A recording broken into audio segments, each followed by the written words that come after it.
Tasked with clearing out a large pack of kobolds from a shipwreck, you and the other two in your party stalked along the sands.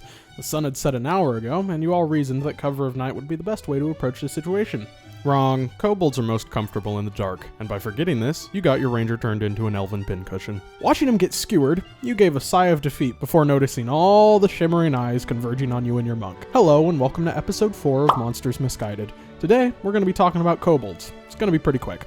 Much like how people like to treat goblins, kobolds are often looked at as being the lowest of the low.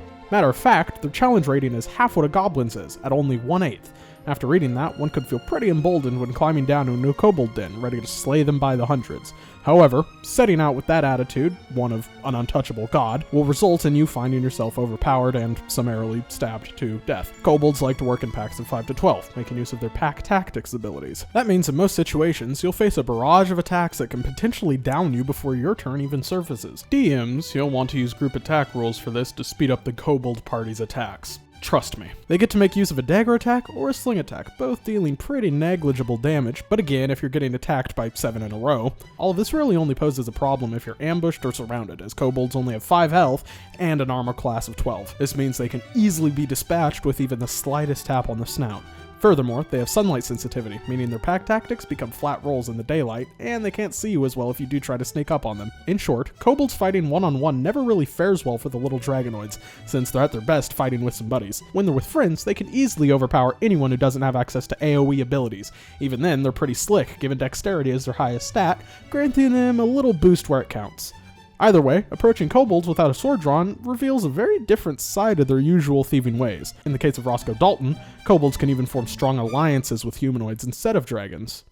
Roscoe was a traveling salesman who made his living on the road, selling various items he collected through exploration and trade. His latest route took him somewhere completely new, somewhere he'd never even heard of, but the apparent density of trade along the path was too good to pass up. After a few days on the road, he became a bit disappointed with how things were turning out. He hadn't passed more than 2 carriages, and the ones he greeted quickly turned him down and rushed off. Committed to finishing his route and making a gold or two at the very least off this insane adventure, he continued, heading right through a mountain pass called the Worm's Spine. He quickly caught on to the freaky atmosphere of the place and grew a little paranoid, noticing more and more signs of kobolds throughout the pass.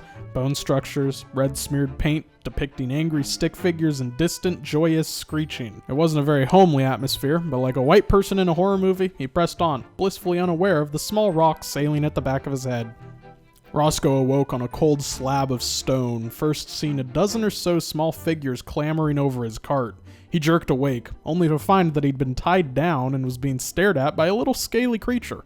Having learned a fair share of Draconic through his travels and trades, he began to piece together what the little things were talking about. He heard squabbling along the lines of, Goldbringer from the north, and the fleshy trinket man. This alarmed him as he figured by the decor around the place that he'd be eaten by them, but instead, they were reveling in the items in his cart, dressing up in the robes and donning the bracelets of gold. It was pretty damn weird. He winced as the shaman watching over him raised a thin arm and began to command the guards to release him? He was suddenly swarmed by the kobolds as they begged for him to bring them more shiny things. Confused at first, Roscoe thought for a moment. This could be the start of a lovely business partnership. He used what little Draconic he knew to communicate with the kobolds. Kobolds respond magnetically to displays of wealth and leadership, so Roscoe promised to bring them all sorts of fantastical trinkets every week, under one condition. They stop robbing people in the Worm's Spine. Hungry for more collector's edition silver goblets, the kobolds happily agreed. For the next couple months, Roscoe passed in and out of the now bustling Worm's Spine Pass, bringing the kobolds all sorts of shiny little goodies. They were immensely grateful after each delivery, showering him with adorations and praise upon the sight of his cart opening up. Truthfully, he liked it, the attention felt great, and he knew he was doing the right thing by keeping them from stealing from others. Eventually, he began to visit twice a week, and their infatuation and devotion doubled.